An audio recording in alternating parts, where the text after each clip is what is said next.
Or maybe we won't say so.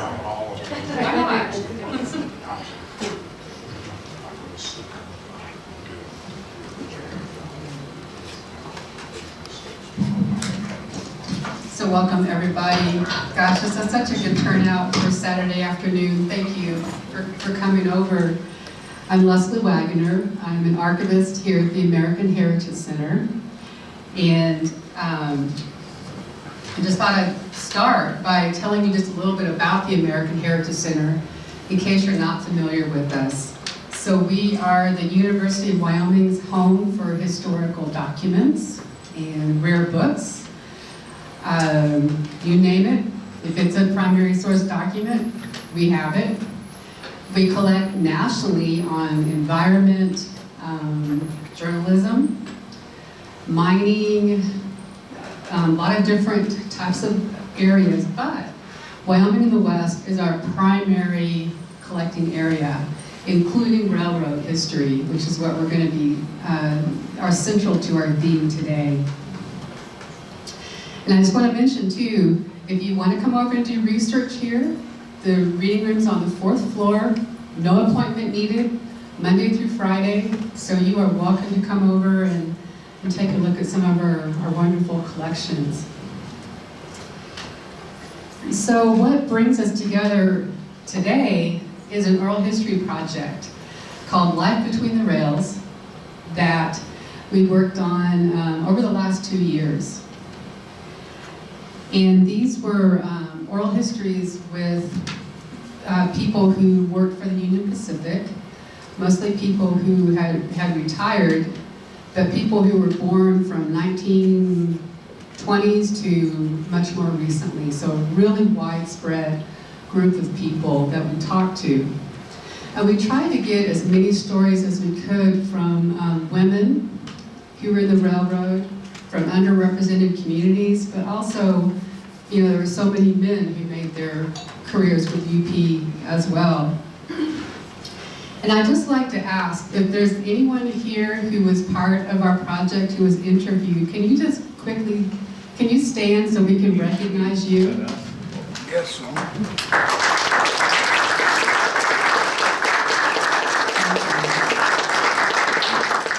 So they took the time to share our stories with us, and we are so grateful that they did. So our discussion today will be moderated by 2 expert moderators. We have Dr. Trisha Martinez on the far left, of your right, my left. She teaches in American Cultural Studies here at UW, and her research focus is the American Southwest and Latina and Latino communities. So what makes her perspective particularly valuable for our discussion today is her own family roots are in northern New Mexico, and her family traveled along the Minito Trail to Wyoming. And that will reflect some of the experiences that we'll be talking about today. We have Dr. Cecily Zander, and a new professor here, our new Wyoming history professor, also a senior fellow at the Center for Presidential History at Southern Methodist University in Dallas, has written award-winning books about the Civil War, and is currently, I guess this is right, Cecily, you're working on a book about Abraham Lincoln and the American West. Yes, that's going to be fascinating. Carol Pascal is here. She's bringing us family stories of her aunts, but she also had a number of other relatives that worked for the Union Pacific, and so just some wonderful stories to tell there. And then Sally Meeker, whose mother worked for the Union Pacific during World War II. Carol's aunt's World War II. Sally's mother worked in World War II. And she's also married to a retired Union Pacific engineer, Howard Meeker. So also want to mention that right outside this room is a fabulous exhibit curated by Kel Moody, who's also here with us. And Gail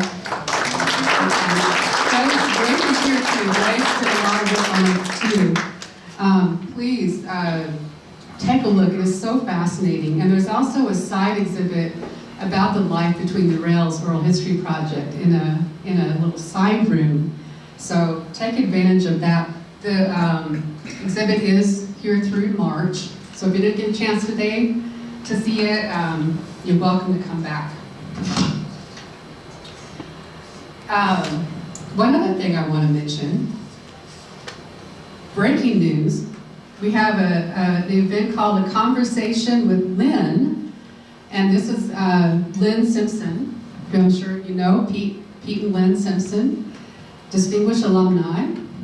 And so this is happening Friday, October 3rd, from 3 to 4:30 p.m. right here in this room.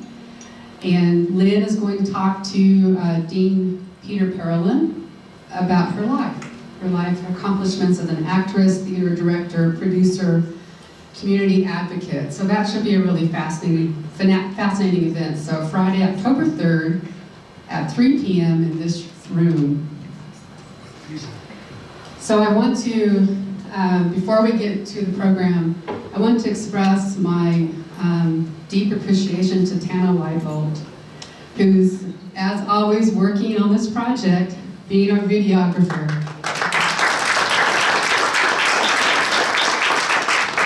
And truly, this project would not have happened without the help of Tana.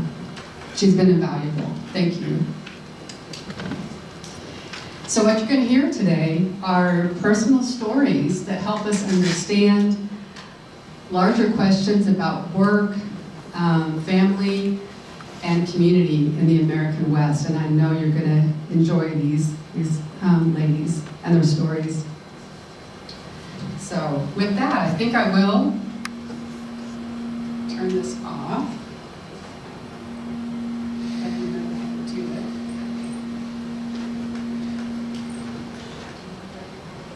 You guys go ahead, and I'll work on this. And if you decide you want the microphone.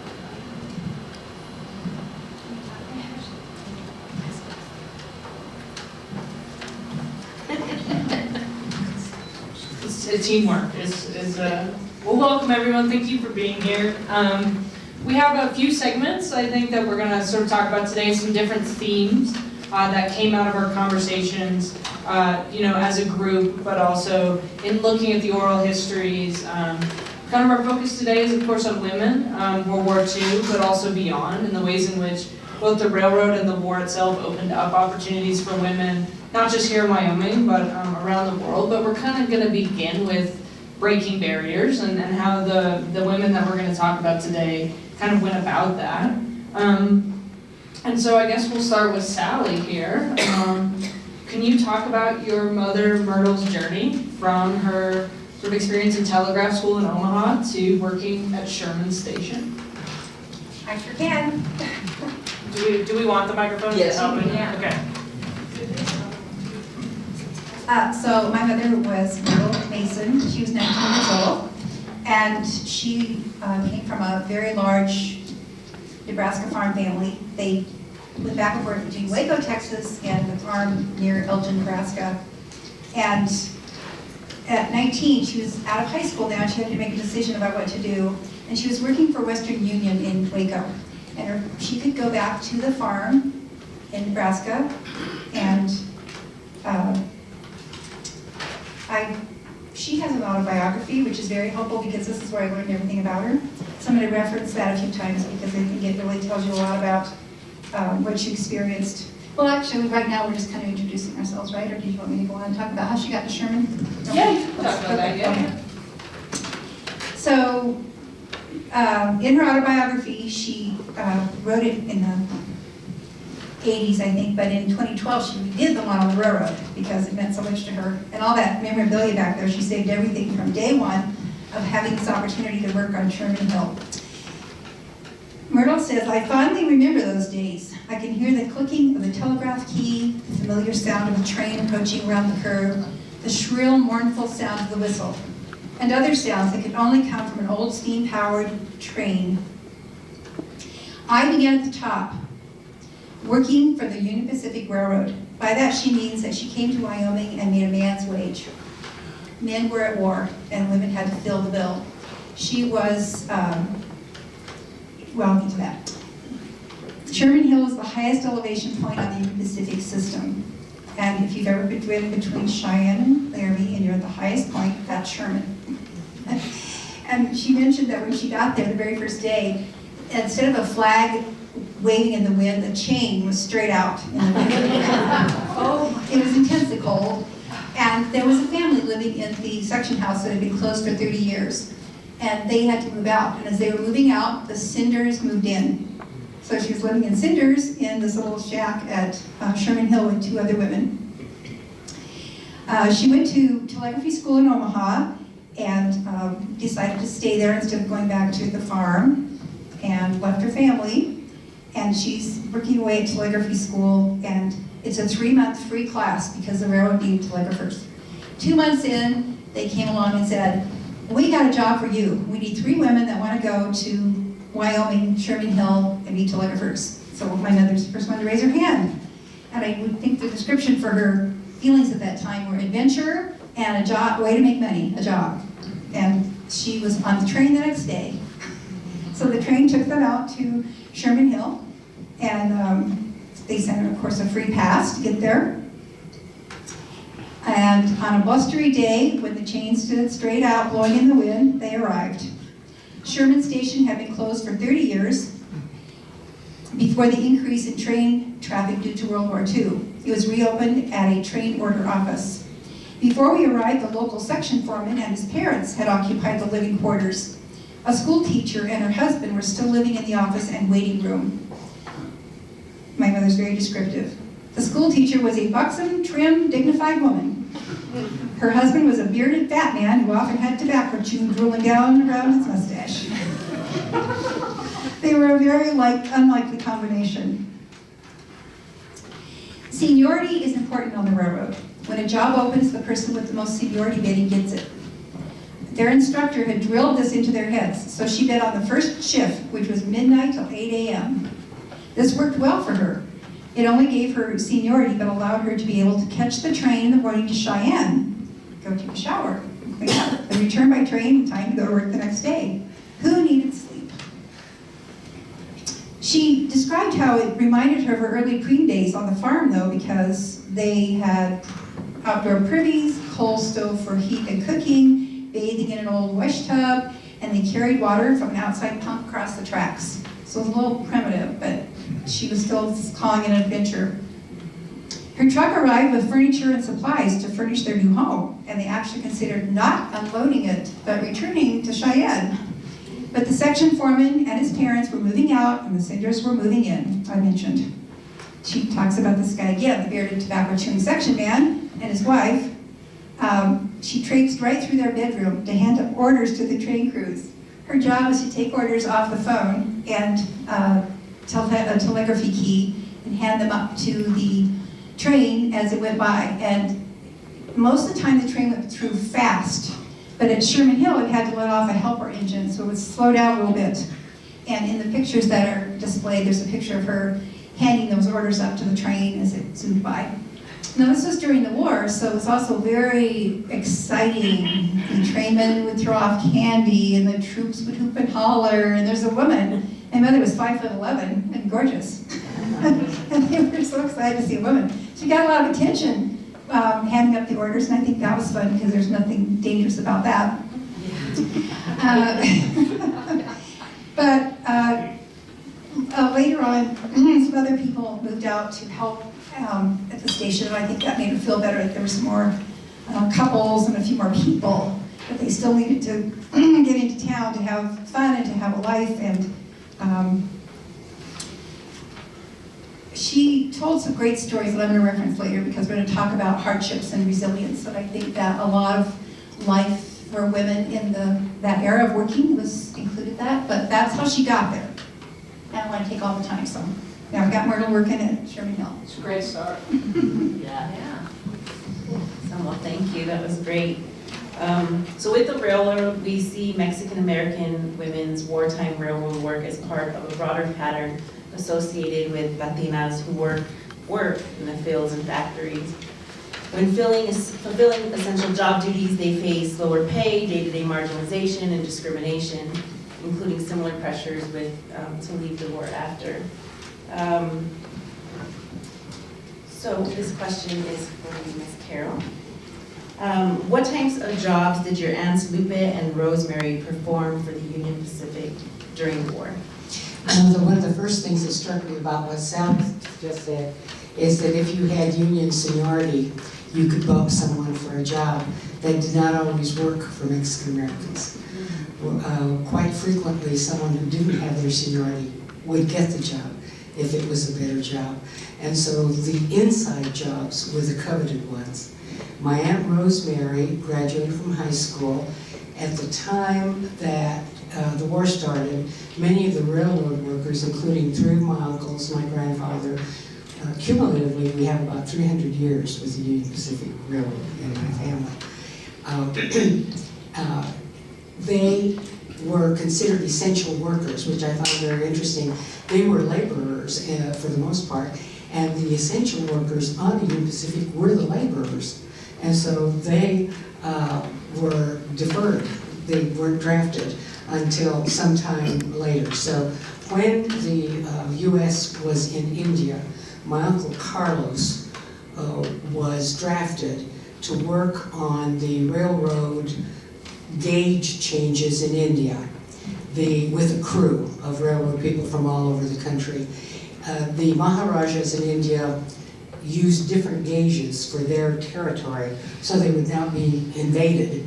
And the effort was to try and get standard gauges so they could get materials over the hump into China and so forth and so on.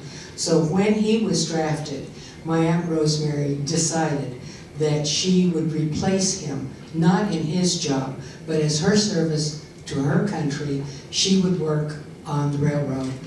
I never said in the railroad or at the railroad. It was always on the railroad. That she would do that until he returned or didn't. That was her goal. So the first job she had was wrapping sandwiches for the fellows that came through on the troop train, which she really liked because she worked indoors. I'm confused about where they actually had a kitchen, but it was on the UP site. It was not off-site. And one of the pictures you just saw of her, she dolled up, big lipstick, her hair all cute.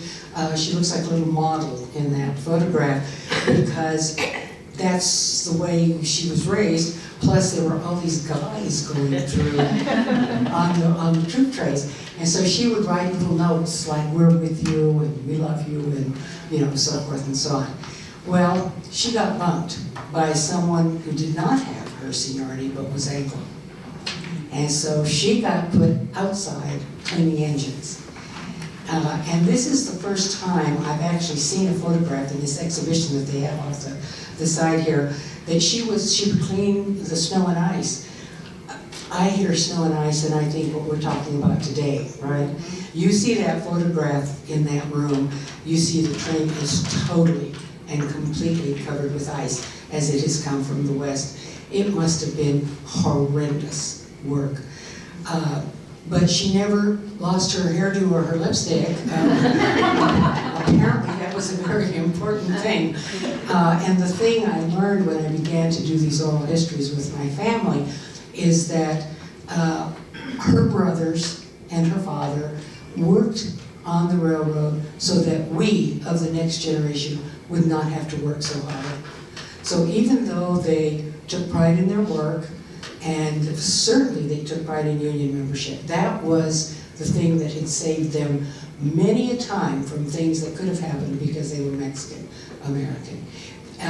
There was the union. During wartime, it didn't always pan out that way. She left the Union Pacific as soon as my uncle got home. I remember him coming home, and he was very, very dark. And so I told everybody we had a Negro uncle because he'd been in the sun all of this time, and he didn't look like the rest of his brothers or like us. And my Aunt Rosie had to take me aside and say, no, it would be okay if we were, but it's not. At the same time, my Aunt Guadalupe was not yet my aunt. She has a very interesting story of being caught up in the repatriations, the illegal deportations of American citizens in the 30s. She was caught up in that. Precisely what is happening now, very much like what is happening now. And she came back during the war, just before the war, because she had a bookkeeper's certificate that she had earned in Mexico, and she thought she might be able to get a job as a bookkeeper or whatever. It didn't pan out that way. So she immediately went to the Union Pacific, and she was both an engine cleaner, an engine starter, whatever that is, and she sewed all the upholstery that got beat up with all these troop trains going through. And so she had this big round needle at home. I remember if anybody had a car that had seats that were falling apart, she'd volunteer to go fix the upholstery in our cars clear up into the 50s, as I recall. She saw a picture of my Uncle Carlos, who's pictured here in India, on an elephant, and decided she would marry him when he got home. Period. And she did. And so that's how she became my Aunt Guadalupe. Unlike my Aunt Rosie, who I think voluntarily left when Carlos came home, there were many women who lost their jobs as the men came home. I think hers was voluntary. She ended up being a hostess at the Valencia where she could wear fancy dresses and wear a lot of lipstick. But Aunt Lupe stayed with the Union Pacific Railroad. She retired from there after some 25, 26 years, went to work somewhere else, earned another 20 years, thought she was going to get both pensions until the Reagan administration said you get one or the other. She was very distressed, and that's when I started hearing a little bit about the stories of the hardships, like how hard I worked there. Up until that time, it was something that was in the past. It had to do with the war. You know, it had to do with times that were going to be better, and we were going to buy our house with the GI Bill, even though we could not live north of Pershing Boulevard because we were Mexican Americans or Jews or blacks, or I don't know what they had against the Greeks, but no Greeks either. So that was how they got started. Lupe stayed there. She moved up along. One of the other incidents that happened related to the Union being bumped is both of them, when I finally got into talking about it, talked about how men came onto them and how they were afraid, how none of them would go to the dressing room or the restroom alone. They would always take someone with them. My Uncle Reuben worked on the railroad, too. He couldn't go because he had heart murmur. He was declined when he tried to enlist. But he was very feisty. He was a Golden Gloves boxing guy. So he made it real clear that his sister, little Rosie, was not to be messed with, and he would walk her home. So at one point they wanted to move her, she got bumped, move her to the night shift. And I'm not clear on what they did. I do believe there was a bribe involved. She stayed on the day shift. There was no way that he was going to be on the day shift and she was going to be working at night with all those men. So that's where they started. Wow.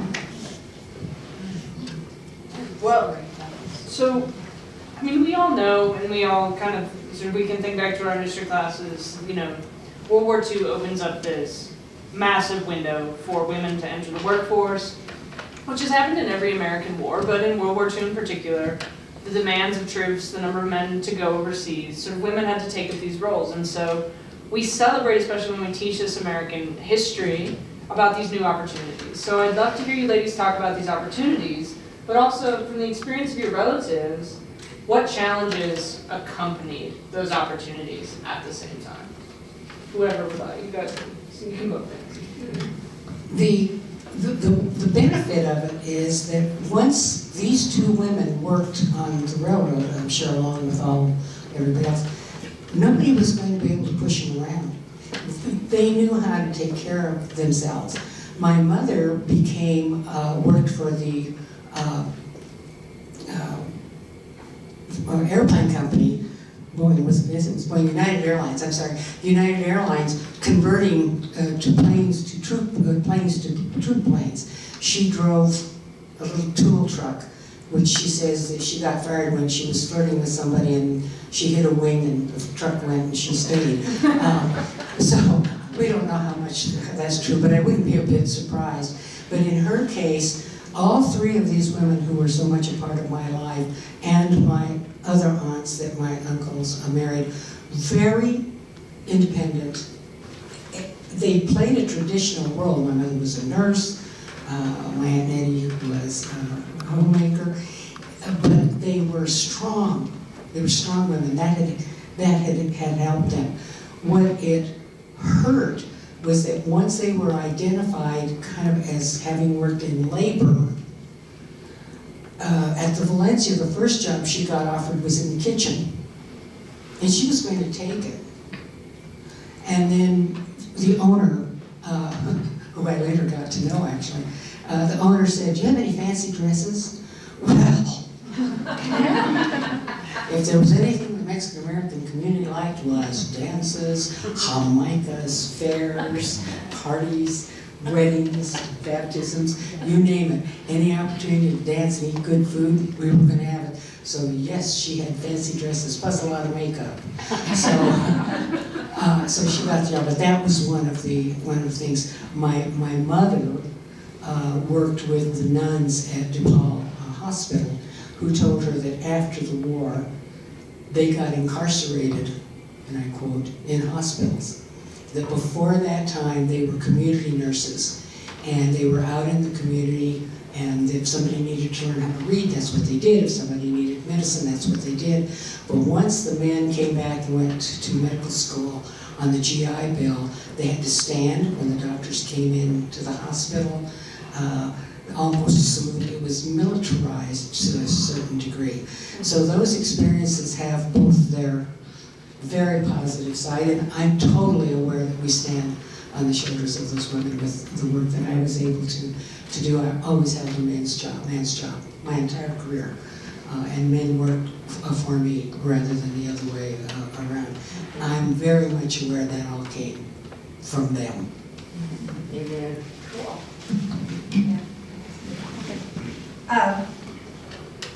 My mother worked 2 years on Sherman Hill, and then she put in a bid to work in the yard office in Laramie. And there was my father, the yard master, on the other side of a piece of glass.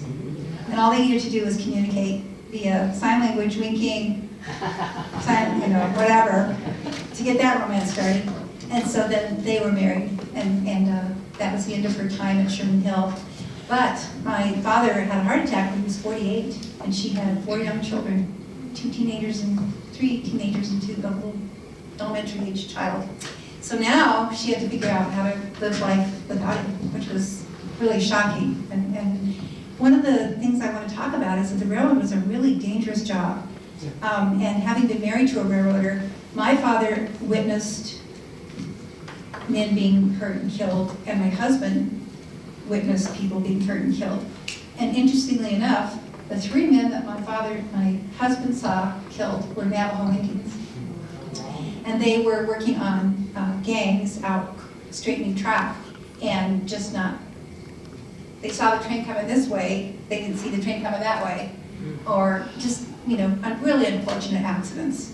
And so I really want to bring that back to my mother and her job with telegraphy, because sometimes they had to get into a car and take the car to where there was a power line and hook up electricity in order to keep that message out there, because what they were delivering is, where is the train, how fast is it going, when will it be here, and that was a safety thing, so that they didn't run into each other and they didn't kill people. But the railroad was very dangerous, and it's amazing our mothers and aunts got through it without significant injury themselves in this very isolated place where they could have easily been injured. The railroad provided incredible health insurance, widow benefits, family benefits. When my father died, I was able to go to college, my sister was able to go to college because my mother had those railroad benefits and supported us through our life. And as it turns out, being married to a railroader, from my birth until my death, I will have railroad benefits. And the railroad went to the United States government and said, we'll provide our own social security system. We have enough money and we want to protect our employees, and the unions were encouraging, you better protect your employees and their families if you're going to kill them. So it really, the federal government is trying to get their hand into that Social Security, but as so far they haven't quite done that. And so we're continuing to benefit. And when if I pass away before my husband, he will not have my benefits, but I also get railroad benefits as a retired wife of a railroader, or wife of a retired railroader. And if he passes before I do, I will then get his benefits. So it really is the money. That's what my husband would say. The money's. I mean, he came out to Wyoming to be, he hitchhiked out to Wyoming to be a cowboy pioneer or something like that, kind of like Wyoming from Michigan. And when he started school, and in the summer, he found a job straightening the track, and then as we were about to get married, he had an opportunity to apply to be an engineer. And he picked me, like my mother, so he and my mother are good buddies, of course. He went to Cheyenne and signed up, and we were married in Laramie the next day. So I said my husband did have a job when I got married, which was good news. But it kept that railroad story going, and there was that lapse in time, and Howard said, you know, we didn't really know that much about the railroad, but just how it kept coming back to us, that our ancestors created the opportunity for us to have that in our lives and to have that benefit, but also the risk. And my mother could tell a story about getting on, and she could get on the passenger train if it stopped and get a ride into Laramie. And the troop trains were a little bit stressful because there were a lot of men on them, but the railroaders that were on the train with her sort of hung out and semi-protected them. But one time, the train stopped, and the engineer thought they were stopping to pick them up, so they put them on the engine. No women were on the train as train workers or anything else. They weren't supposed to be on there unless they're in a passenger car. And my mother and her friend were just so excited, so they waving at every stop, and they end up waving at the boss. And when he stops that train, he fired the engineer and the fireman. And it's kind of reverse discrimination because they were not fired as the telegraphers out on Sherman Hill. Because the people running that train were not supposed to allow women to be on it. So you just never knew when that discrimination was going to come around.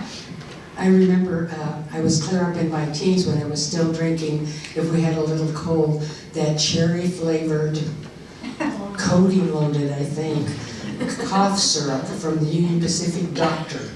You know? And it's true. The benefits were wonderful in terms of health care, and the UP doctor. I don't know how he came to be the UP doctor for everything. I'm confused as to whether he even got to medical school. But if you didn't show up for work for a couple of days, they would call and come by the house. It wasn't a welfare check. It was what's going on, because my Uncle Carlos and my Aunt Lupe, both railroad workers, went on their honeymoon, and some guy came by the house and asked my grandmother, why isn't he at work? You know, and my grandmother didn't speak English, and she kept saying, casados, casados. You know, to get there. And so those kinds of things are one of the things that I didn't learn until later.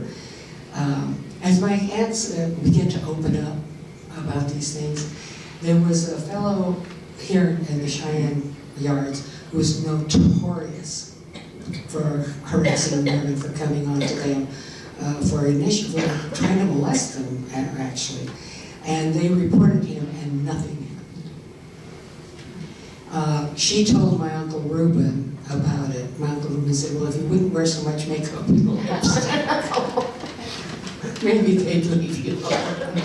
But that was one of the downfalls, is there was no avenue for that kind of complaint at all. You just put up with it or left. And my aunts both say, I don't know how true this is, but they were particularly picked out, the Mexican girls were particularly targeted. And I said, why do you think that was, expecting, to hear something racial? She goes, well, we were smaller than the other ladies. Let's talk more about family life and railroad culture. So we know that these railroad jobs created opportunity by serving as a means to meet economic needs with steady wages and benefits. But the job also demanded longer regular shifts and time away from home. So with the men gone, families had to adapt, forcing spouses, children, and extended kin to share childcare, household duties, farm and/or ranch responsibilities in flexible ways. Sally, you mentioned in your interview that growing up with your father's irregular yard masterships made your husband, Howard's, unpredictable engineer schedule feel natural to you. Can you tell us more about that, how that childhood experience prepared you for railroad family life? I don't ever remember it being normal. I said that was incorrect. My husband was always called in the middle of the night, and when he went to work, initially he worked a lot, so they would just call you whenever you're willing to work, and that would just be gone all the time. And my family keeps reminding me, well, he was home a few times because we had 3 kids. So. But I think just the whole idea of railroading, though my father was a yard master, so he had a bit more of a regular schedule, but he also put sand in boxcars. He did lots of extra things on the railroad. He was building our house. So he was a very loving father and husband, and I remember him, for the 12 years that I knew him, to be a really wonderful man, but gone a lot with work. And so I think that's kind of where we got used to it. And just the whole railroad lifestyle. I don't know how to describe it, but it's, I had a career myself, so I was able to pursue that. And, but I just had to figure out ways to manage life and responsibilities on my own, which I think made me a strong woman. So I think that's probably what it does. I learned that strength from my mother and knew more than the schedule, just that culture, how to carry on when you don't have a husband or your husband's away working, what do you do? And then I mentioned how dangerous it was. And I guess I got up in the middle of the night and made him sandwiches a few times, but I'm usually just happy to say, well, just be careful out there, we'll see when you get back. And the other thing that was interesting is the train would be coming home around Christmas time, like December 24th, and would have railroaders on it. And they would stop the train and put the railroaders on a bus. Because that tissue was here. The Santas need to be home for Christmas. So the railroad did have a little bit of sensitivity around celebrations, but often you just celebrated when your railroad was home and you just waited for them. But at the same time, Howard loved going prom dress shopping with our girls, being home after school to take them to sports, and a real irregular schedule. He'd often be around when no one else was around. So I think the kids really kind of enjoyed his odd schedule more than I did, probably. I remember the whistle blowing, 7 o'clock in the morning, Union Pacific whistle, 3 o'clock, 11 o'clock, 7 o'clock, 3 o'clock.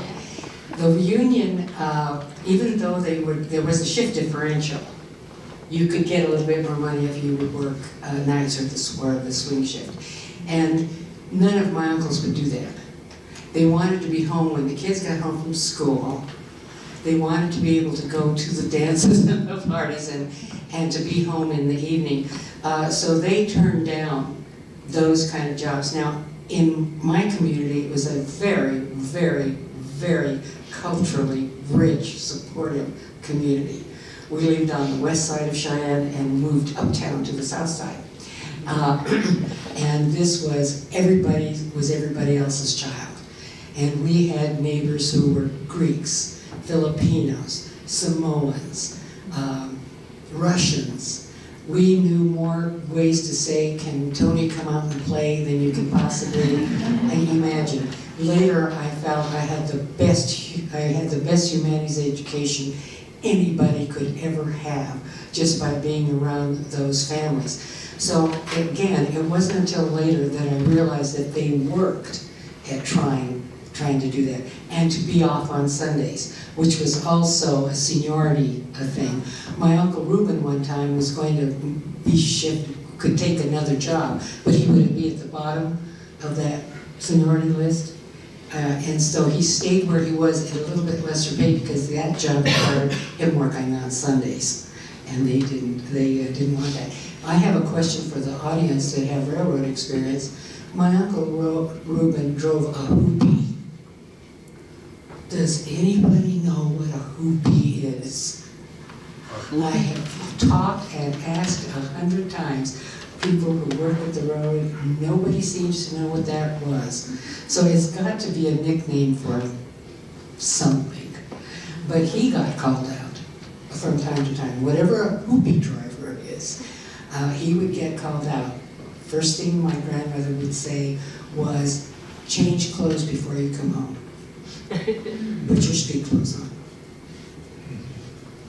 You know, when they were on regular shift, they'd dress in the morning in their railroad clothes, come home at 3 o'clock, shower, change, bathe or change. But somehow when he got called out, she always wanted him to go in his street clothes, do the work, and come home in his street clothes. I have no idea what it meant to her, but I remember it well. How do you spell hoopie? I asked him one time, and he said Hoopy. So if anybody, please let somebody know. Would it be like one of those van drivers or something that they have nowadays? I get the feeling that because it was an outside job, that it was some kind of thing that either worked on the rails or went out to the trains or something. It was train service of one kind or another, laboring. See, the van drivers now will pick up the train crews and take them out to trains if they don't make it into town or they have something. Yeah. So that's what came to my mind. Good, okay, well, that's a possibility. Thank you, Carol. You mentioned the cultural richness of the community in which you resided, whether it be at the west side of the railroad tracks or the south side. Can you tell us more about your family practices, cultural traditions that were maintained throughout the years as you guys integrated into the railroad community and culture? When I was young, I thought everyone was or wanted to be a Mexican. Because we had the best fairs. Now, it is traditional in Mexican families that you never ask anyone else for money, for a charity or for assistance. What you do is you provide food. You have a Jamaica, a fair of some kind. You make cascabeles, the little eggs filled with confetti that the boys buy for a dime, and then they want to dance with the girl, they break it on her shoulder, and the girl who has the most confetti on her shoulders at the end of the dance is that night's queen, or then she can make a little plea for, come on boys, buy some more of these eggs, because this family needs help, and so forth. My mother was given that honor by the Charros, which was a very wonderful quintet of players' instruments. And what they did not know is that we made all of these. We tore pages and pages out of magazines that were colored. We tore them up for months to make this little confetti. What they did not know is that my mother would sprinkle herself with confetti before she got to the dance. So whether she was la most popular or not, we're not really sure. Before the 1930s, this town was very, very rich in the Hispanic community culturally. There was an orchestra. We have a picture of a full-blown orchestra. Every home, the first thing they bought after needed supplies was a piano. Next thing was a record player. A phone might come later, but these were essentials, this piano and the, There was a theater group. There was, my grandmother had been educated in Mexico, as all young ladies were at that time. They were on the wrong side of the war. They were landowners, so that's how they ended up coming here. But in her schooling and in her debut and all that, she learned how all the dances. So for many, many years, she formed these dance troupes and dance groups. I once said that if I heard the Mexican hat dance one more time, I'd shoot myself. Yeah. So no, we're not going to do that. But it fell apart in the late 40s after the war, and it fell apart particularly after 1954 with Operation Wetback. We were concerned about gathering together as people are now. Now that places that used to be safe, churches and hospitals, are no longer safe. You see the attendance at these events. So there's a big gap in there. My sister is here, and she, I think, probably did not get, she's 5 years younger than me, she did not get the experience that I got as a youngster. You know, of going to the one Mexican movie that they showed every year at the Strand, the same movie called El Ángel Negro with Jorge Negrete. And we went every year, and it was one of these sob opera things. And I'd hear all my grandma's friends weeping and think, what is this about? Why are we doing this? But it did dissipate. It has now been renewed gratefully. I'm a founder of the Hispanic Festival and the Dia de los Muertos celebrations we're having in Cheyenne, along with some other things. But the younger generation is just running with this stuff. I couldn't be happier. It's just, but there was a big gap in there in the 50s and the 60s for sure. Well, that's heavy to think about, and so enriching to hear, like, just being a founder of the ways that you guys have worked to give us the history of this culturally enriching experience that I know that there's been times where it's down-died a lot, you know, especially when we think of practices of assimilation and working in Anglo-dominant spaces. But what I've really admired the most is those families that have been able to keep the language alive, keep the cultural traditions and the dishes and the food traditions alive. One of the things that I want to think about some more is both of my mother and my aunt married Anglos. The marriages didn't last. Mostly they came into the Hispanic community. But I think there was something in both their minds that was part of the assimilation process, which also kind of maybe gave rise to the diminishing of some of the festivals and so forth. But we're back at it. And one more question. So can either of you answer, what role did the railroad community play in supporting families during difficult times? Like, I know you had mentioned a little bit about the ways fundraising. Except for the unions, if there was an accident, if somebody was hurt, the union people came forward and made sure that, you know, we were very, very fortunate. No one in our family was ever seriously injured. As many people as we've had working on the railroad. But others were. And the unions were, Union Pacific competed with benefits, but I do not remember them as a corporation ever extending anything further than that. I don't remember them sponsoring anything. We never asked them to. They might have, but we did not. That was work. That was them. There was a lot of they. You know, we worked there, but they ran it. They ran it. And so I don't recall them ever stepping out. Do you? Well, they would have social things. Right. They would have social things like there was a picnic for the women workers on the railroad if you were white. And my Aunt Lupe, they told her she couldn't go, she went anyway. And there was a picture in the paper of that event. And she's right on the front page of the paper, standing right there with her foot on the bench, because they didn't offer her a seat. Okay? And so I have laughed at that picture my whole life, 'cause I thought, that is so grouping.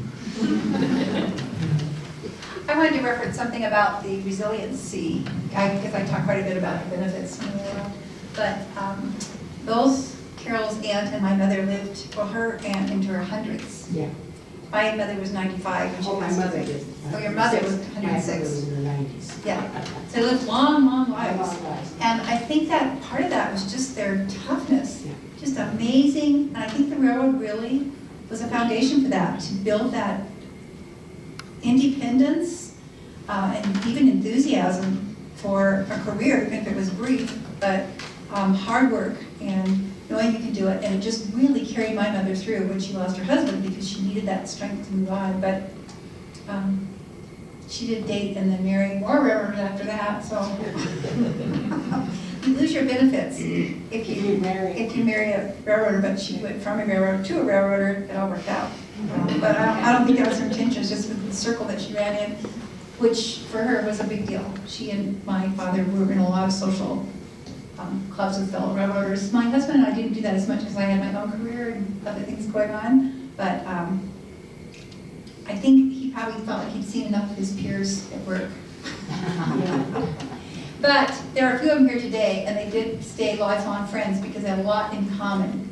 You're on that train and we need to support each other. They probably did that more than the corporation did that for them. And VFW and LULAC and, you know, those sort of things. They were all railroaders that all went to those Eagles and, you know. And a lot of Howard's peers were Hispanic. He had a lot of affirmative action, raised opportunities for Hispanics to be railroaders and a lot of his friends. You guys have both already touched base a little bit on discrimination and resilience, but let's keep that conversation going. We know that women and Mexican American railroad workers faced overlapping barriers of gender and racial discrimination, from unequal pay and limited promotions to everyday harassment on the job.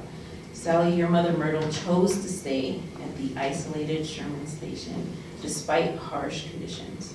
What do you think drove women like her to persevere in such challenging circumstances?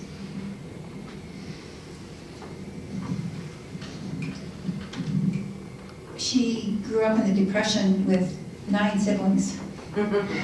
So perseverance, I think, was pretty elementary to survival. And this was great compared to that, in her mind. So, and she didn't know. She said later in life there certainly was harassment and discrimination against women. But unfortunately, again, during the 40s and 50s, women experienced that kind of unknowingly. They didn't realize that there was prejudice and bias there. So I think just turning to herself as a strong person and setting boundaries when she needed to, but also wanting to enjoy life and just build that resilience of hard work and determination. And I think that's what kind of got her through Sherman, because it wasn't very long. She worked there very long. But she stayed in Wyoming, so I think she endured the weather. Because it was probably just as bad in Laramie as Sherman Hill. Did they tell her before she volunteered, did they give her a picture of what Sherman Station was? No, they didn't say anything about it. They just said, we need a telegrapher out on the railroad in Wyoming. That's all they said. Oh, they didn't give her a picture. I don't know if that would have scared her or not, though. There was a degree to which families would accept that their women were being harassed. My Uncle Reuben, who was, I had mentioned before, a Golden Gloves boxer, he was not a brawler of any kind. I never heard of him getting in a fight in a bar or anything, but if it was just words, you would put up with it.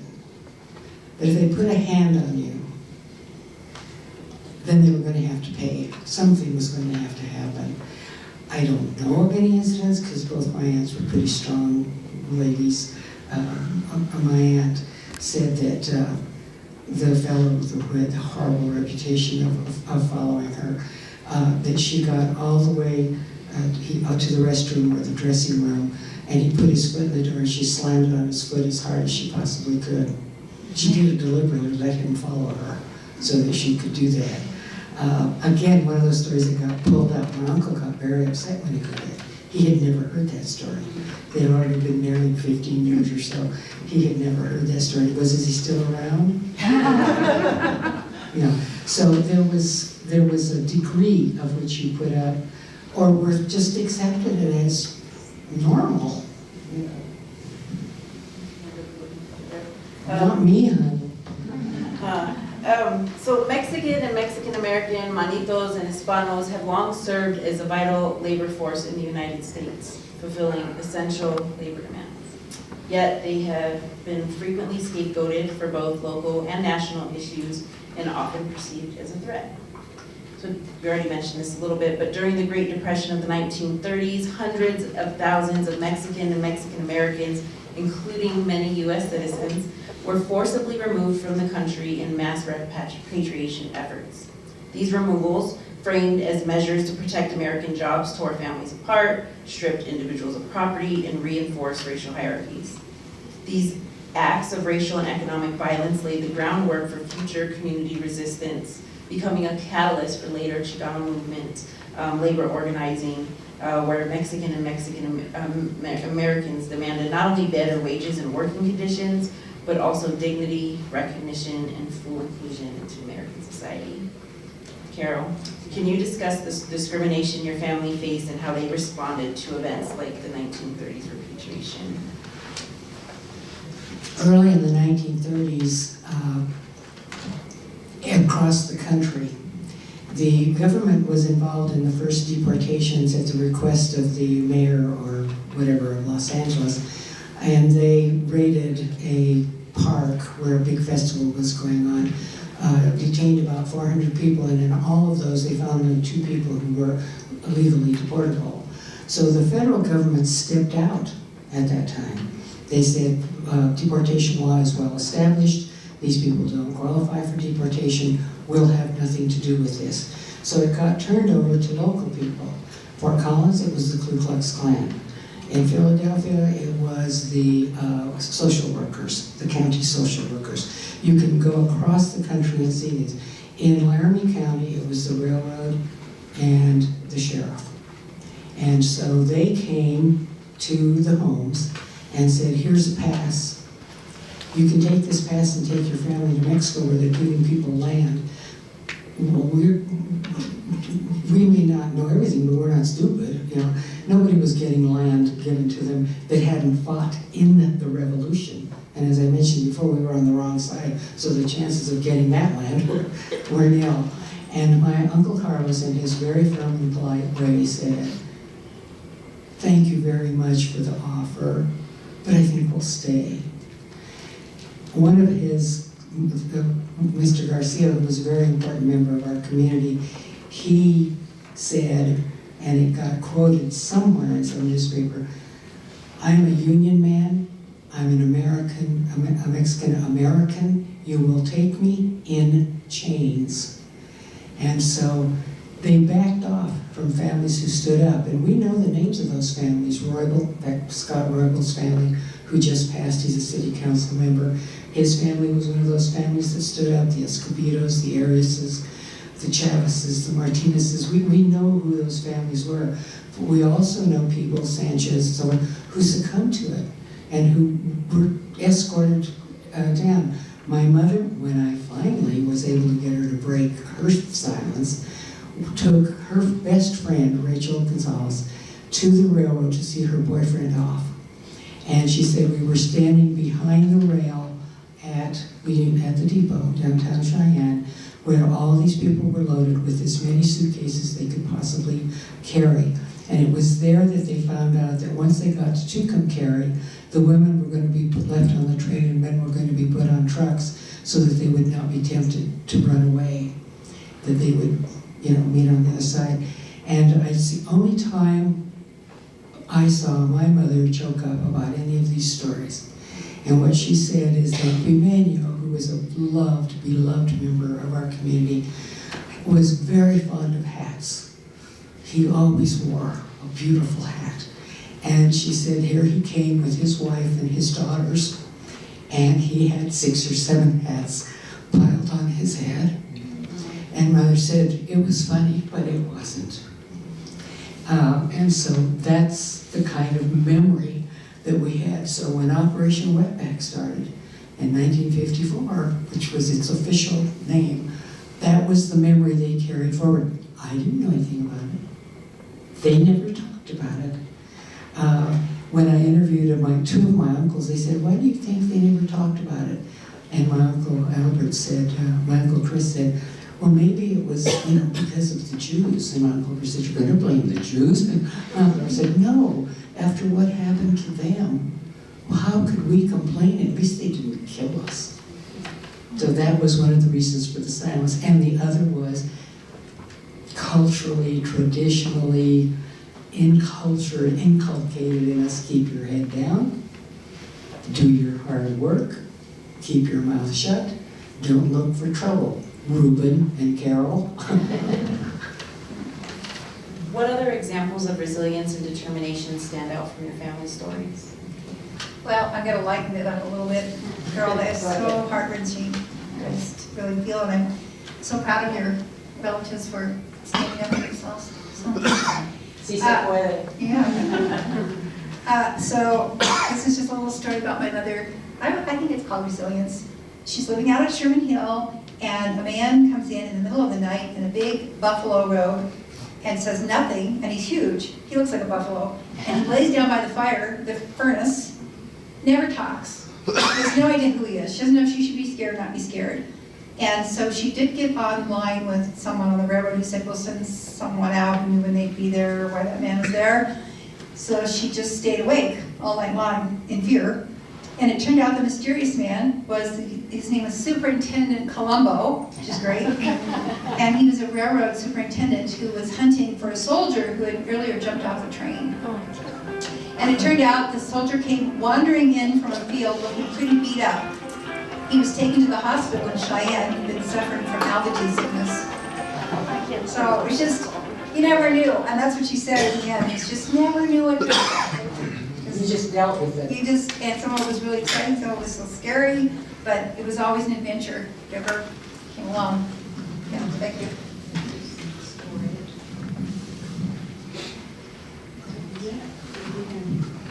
I guess we'll come back, pass back down, yeah. I think I'm making that little noise with this, It's okay. so I'm going to take it. Yep, that's me, sorry. All right. So our kind of last segment is about the legacy of the railroad and its historical significance. So I think those of us sitting in this room have a really good sense of how the railroad impacted the history of our state, right? We wouldn't be here if it wasn't for the railroad. If in 1862 Abraham Lincoln doesn't sign legislation creating a national railroad line that's going to run across the middle of the country, and Grenville Dodge doesn't come out and choose Sherman Hill as the site of which the railroad is going to pass, and Cheyenne doesn't become the kind of first major hub, and then Laramie, and then Rollins, and all the way across, right? None of us are here, and none of the great sort of cultural diversity, the vast kind of different groups that the railroad brings here, none of that happens without the railroad. And so Wyoming in many ways grows up with the railroad. Right? The reason the impetus for organizing us into a territory is because the railroad gives us a distinct geography. It gives us a sense of place. It gives us a sense of being. And it's really important, I think, to communicate that and to celebrate the ways in which kind of that development took place. And so we're talking about history today. We're talking about the historical fact of the railroad, and we're talking about the ways in which it served this country, not only in helping places like Wyoming to develop, to be settled, but also during wars, to help people move, to get to where they needed to be. And I tell my students all the time, why do I talk about railroads all throughout my classes? Well, more freight still moves across this country on railroad cars, and all those semi-trucks come down I-80, they hold no candle right to the railroad. It's still really important. These are important historical facts. But historical memory is also very important. History has no color, it has no texture. Without the oral histories like those in which folks in this room have contributed, without stories like the ones these ladies are telling us. And so you all are seeing kind of history be made in real time. And you're all going to take away sort of different things from today, right? Different memories, different stories that stand out. but I hope it sparks in you some curiosity, some interest. And so I just, in conclusion, want to give both of our panelists a chance to talk a little bit about legacy and memory and history. So we'll start with you, Carol. Your family preserved these stories about wartime work, though it sounds like you had to do a little bit of cajoling to get it out of them from time to time, but why do you think it was important to them to preserve those railroading experiences for us? In my case, I was a UW flunk out. First person to go to college in this country.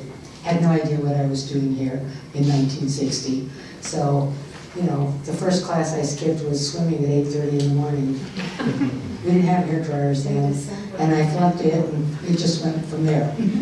So I didn't go back to college until I didn't need it anymore. I went back to college in my late 40s and early 50s, and I decided to do some work on these repatriations because I had run across a person during IRCA, which was the Immigration Reform and Control Act, which is a good thing Reagan did.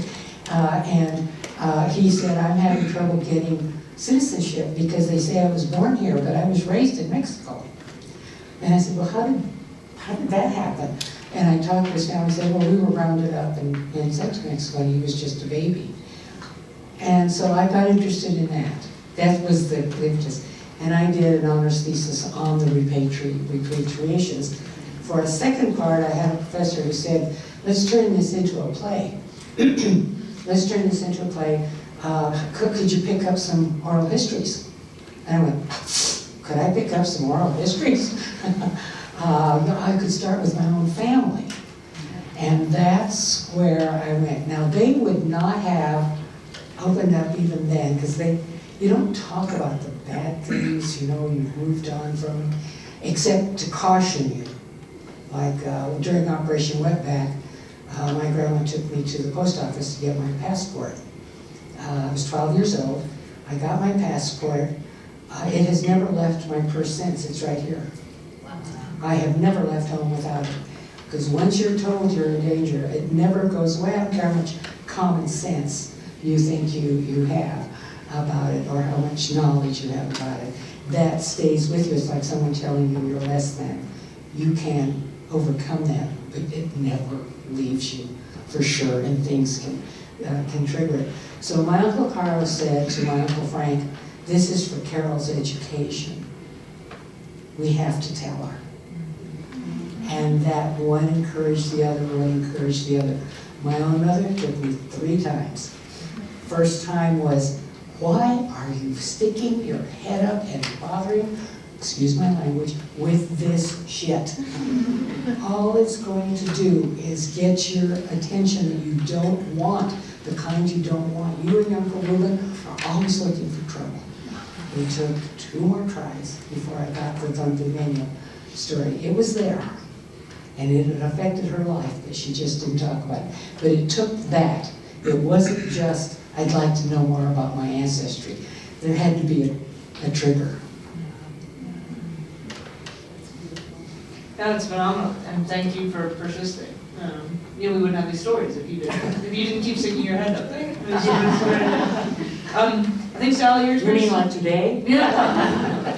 Well, I think Sally's experience, your mom seemed just absolutely eager to tell her story. So from kind of that perspective, and I'll hand you the microphone here, why do you think your mom wanted so badly to tell this story? Sort of, what do you think was driving her to share these experiences? She met your dad.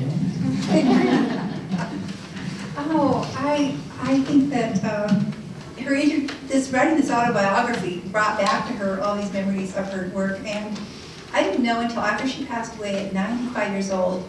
I knew about the autobiography. We all had it, and my children wrote their stories to her in it, and she knew all of her great-grandchildren, which was wonderful, so they all knew that she worked on the railroad. But she saved every piece of memorabilia, and I displayed it in the back, from the telegraphy school saying, congratulations, did you make it to Wyoming? To the free ticket they gave her to ride out to Wyoming, to just all of her experiences. She kept all these little memorabilia things. And I thought, and I think they asked me when you interviewed me, why did she keep all that stuff? And I think it's because of this line from her introduction to her biography. I only hope some knowledge may be reaped from what I wrote. Sorry. I only hope that some knowledge may be reaped from what I wrote. And knowledge is power. And I think it really is the knowledge that, for women, that you have the strength to do a lot of things you don't think you could do. And even though she had many boyfriends, and she even had a boyfriend when she was 95. She kept there forever. I think she was the first of her sisters to even have a boyfriend. She and my mom would have been great I pals. know. The lipstick, the makeup, all that. But I think just also, she was in the Morse Code Club, and they met till her death. In her 90s, they were still sending a message every year. I'll tell every message on that. And I have a picture back there, and my friend is a retired railroader is giving me his Morse code key that his father had on the railroad, so we'll have that in our ancestry to remember. But I think that she just wrote it, and she loved knowing that her story is being shared and documented and heard. And I think that her autobiography is full of romance, adventure, and determination, and we are all very proud of her story.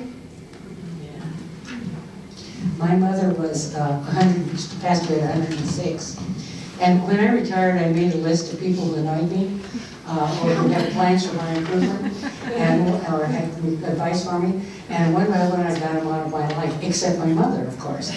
And I can remember she was 105, and I carrying her to the car and stuff, and she went, "Are you going out like that?" And I thought, that is so Mom. Yeah, they were great. They would have been friends. Can I add my grandma to the mix? Because I think my grandma would have been great friends. And I wouldn't even be able to sit here today and have this conversation with you guys if it wasn't for my grandmother and giving, and the ways in which she embraced her stories and her lived experiences. She migrated from northern New Mexico to Wyoming because her dad was a sheep herder in the state. And so they worked on the railroad, they worked in the sheep herding camps, they worked in the sugar beet fields, and that's what brought us to Wyoming, right? And so these labor experiences here in the state, and having conversations about them, right? Like my grandma was an oral historian. When I started doing my research about her migration experience here to the state, like I found documents. She did interviews with other researchers, and they wrote about it. And I'm like, wow, my grandma told her story to a lot of people, and it was through her story that people became aware and they learned. And so that's what we're doing here today, and we're learning from your guys' lived experiences. And we thank you generously for sharing these stories. And if you're not recording your own family histories and you're not interviewing your grandmothers, please do. And that big pile of paperwork that's sitting on the kitchen table or stuffed in a drawer, those are historical documents. Those are primary resources that we need to educate our children and our children's children. So write on the back of your photographs, put names and dates and all that, or print the ones that are in your phone. Give somebody a passcode, something. But I really just wanted to ask one of my last questions here is, what lessons from your mother's and your aunt's experiences remain relevant today? There's no end. It's keep on keeping on, and si se puede. It's partially, I think what's really relevant, what has really been relevant for me is, what resonate with me, is that change is incremental. It's not revolutionary. You do it a step at a time. When anybody threatens to push it back is when you start getting real stronger about it. But otherwise, you live with the increment, understanding that it's not going to all happen at one time. I worked very hard in the civil rights movement in Texas in the early 60s. We were astounded that we got a Civil Rights Act in 1964. We thought it was going to be generations before we did. It was like, what? And then in 1965, the Voting Rights Act, that was like a miracle. But otherwise, everything is incremental. And the other thing that I think is relevant is, as a footnote to Operation Wetback, what INS was looking for then called the Immigration and Nationalization Service, now ICE. What they were looking for then were farm workers. So they weren't really gonna probably come north of Shanks. We don't have a lot of wheat plants here. They were working in Weld County. We didn't know that, okay?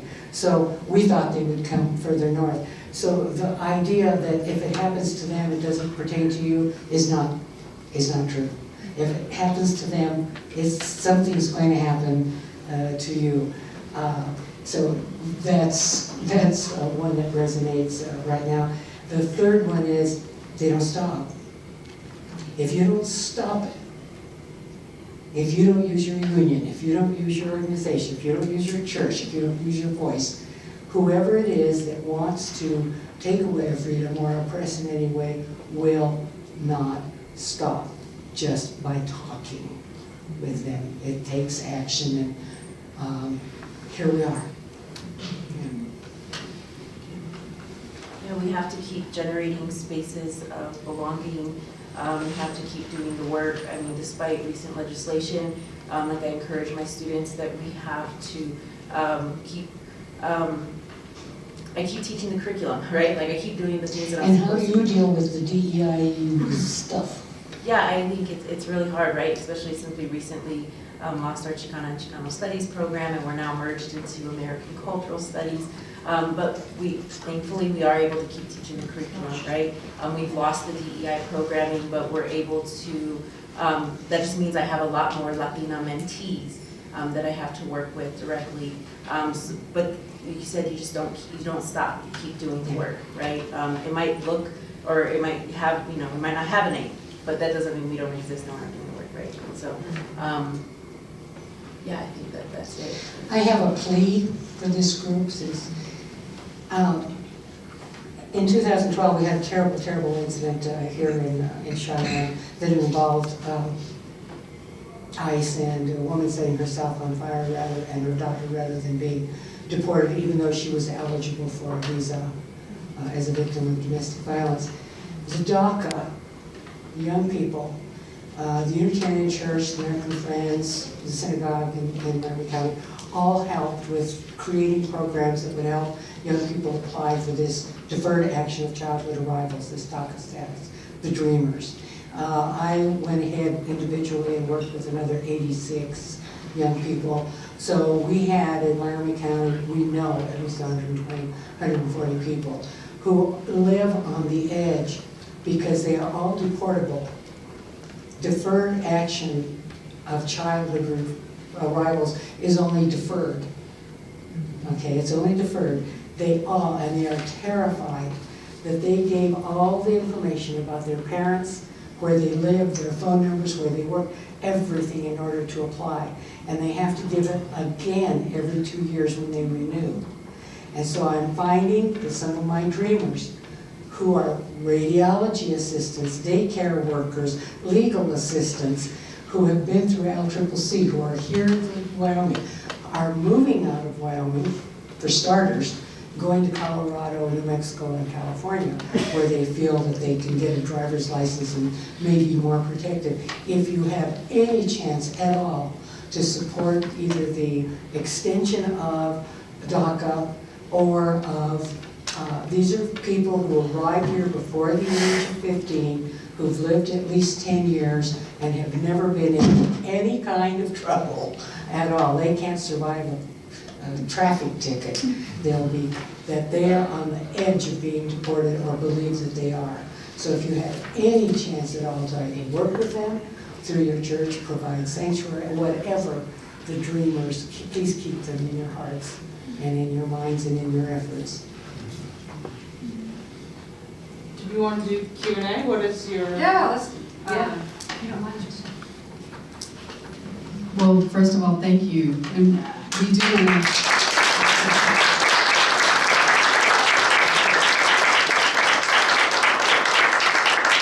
I do want to allow you to ask some questions of the audience. So, or of the speakers, excuse me. Ask questions of yourselves, I guess. But anyone have any questions? And I will bring the mic around.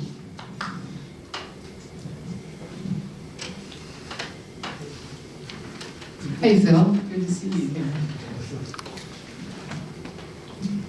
So both of our presenters Art grew up in Cheyenne, lived in Cheyenne. I'm from Laramie. Good, where?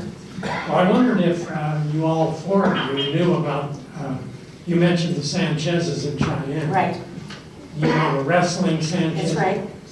Art Arthur Sanchez, Sanchez was almost an Olympic wrestler category. well, he married a Hispanic girl from Rollins, Yes. and his brother married her sister. Yeah, that's us.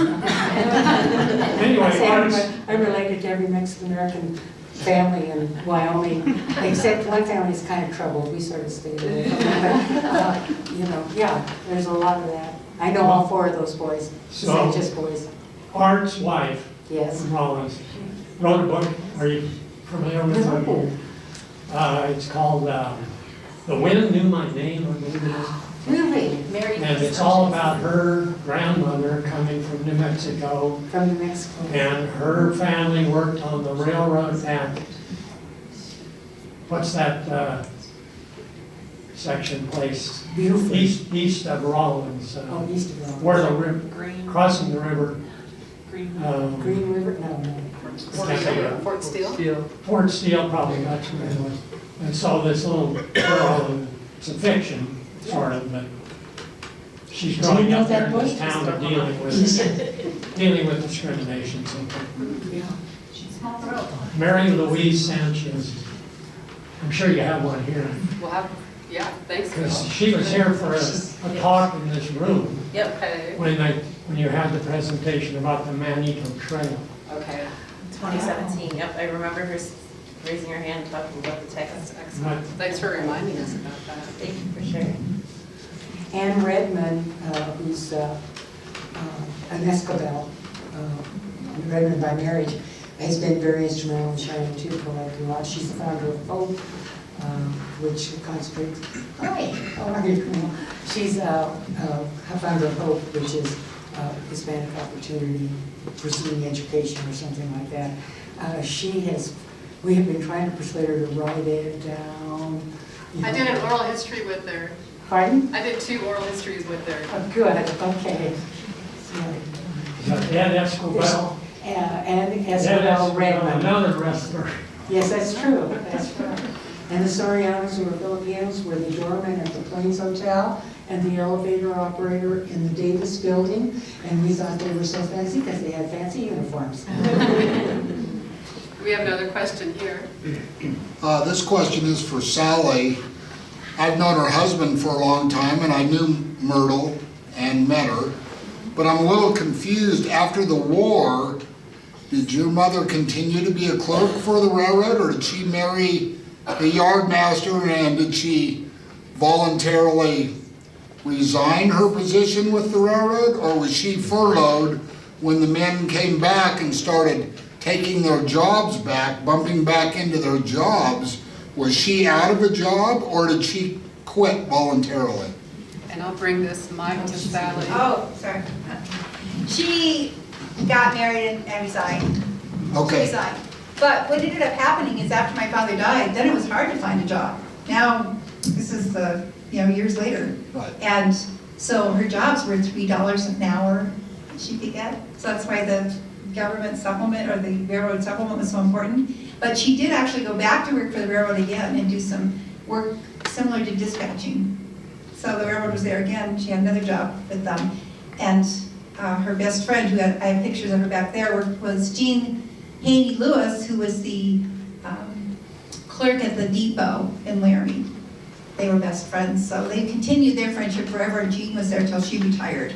She was not filling in a spot, though. She was hired as a woman to be in an office, so that's a little different. Yeah. And then I heard just recently, within the last month, the first African-American woman was hired on the train to be the engineer. Yeah. Today, within the last month or so. Yes, yes, so that was historic.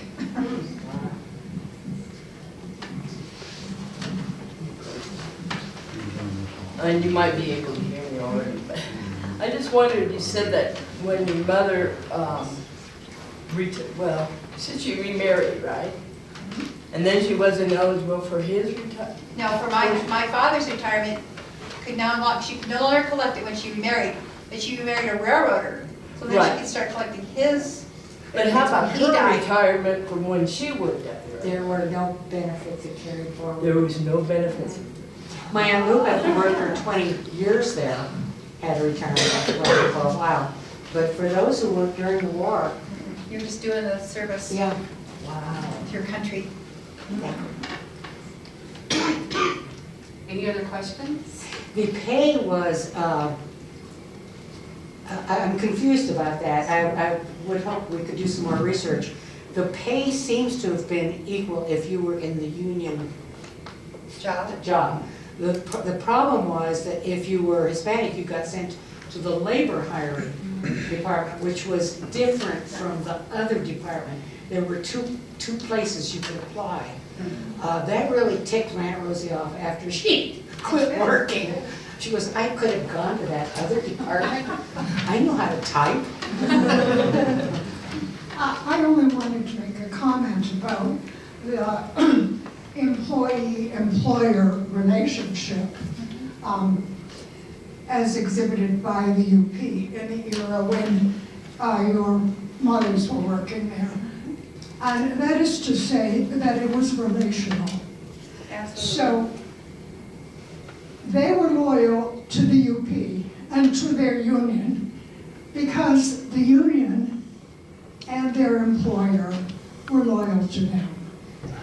And as a bigger picture, I think this is something we need to think about very, very significantly. Because when that relationship became ruptured, nobody was loyal to anything. And it's where we are. So I think that is the big takeaway from it. It's very impressive. Relationships, absolutely. And really, life is about relationships. It's the number one Life is thing about in life. relationships. We are Take not that out. in this alone. Knock down everybody else's houses and what are you gonna have?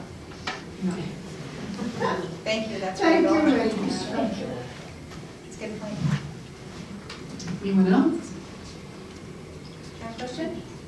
Or have a question? No? Thank you. Let's, another round of applause for our speakers.